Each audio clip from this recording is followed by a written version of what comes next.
Hello, it's Fellonius, the old yapper, and today we're going to talk about something that is very, very, very, very important for most Swedish people, and Danes, and Norwegians, perhaps even Finns.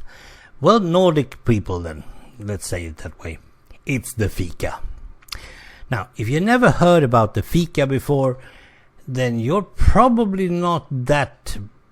Well, you haven't read up on what's going on outside your own country's borders, I suppose.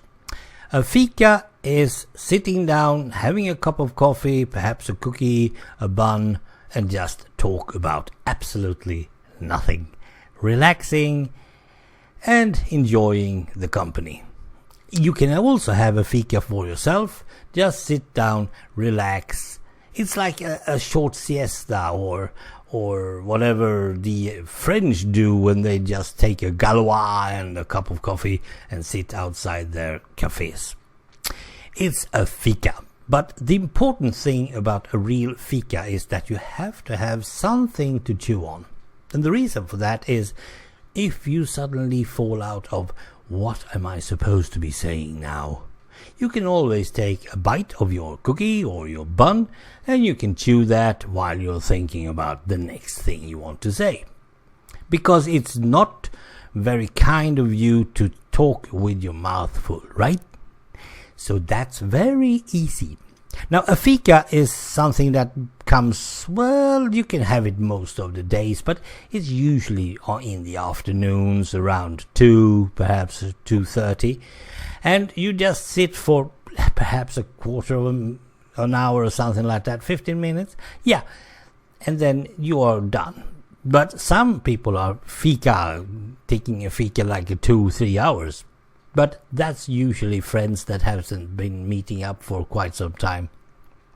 And they are taking in one cup of coffee after the others. And by the way, you don't have to have coffee. You can have tea, you can have any soda or whatever you want. You can even drink water. As long as you at least have one little cookie to have with it, then it's a fika. And perhaps I should be really clear about this. Fika is not perhaps the things that you eat and drink. Fika is the thing you do. You are going to do the fika. You are really thinking, your mind is set on having a fika. And that is important. It's a break. You can call it a coffee break or whatever, but the fika is also a social thing. And it's always suggested between friends. And I have even met new people. Let's take a fika and sit down and meet for the first time. Because then I have this food or whatever I have in front of me, and if I ever get nervous or shy or anything, I can always take a bite. That's always easy. Now the thing with this fika is I think more people should do it. Yeah, I think you should really have this as a tradition or a thing to do in your country as well. I think many countries, some of them in Asia and some of them in Europe and stuff, have something similar. And the thing is, well, the Swedes are not proud of its fika. It's something we do. We don't really... I don't think we are teaching anyone else the thing. But I think I have to mention it anyway.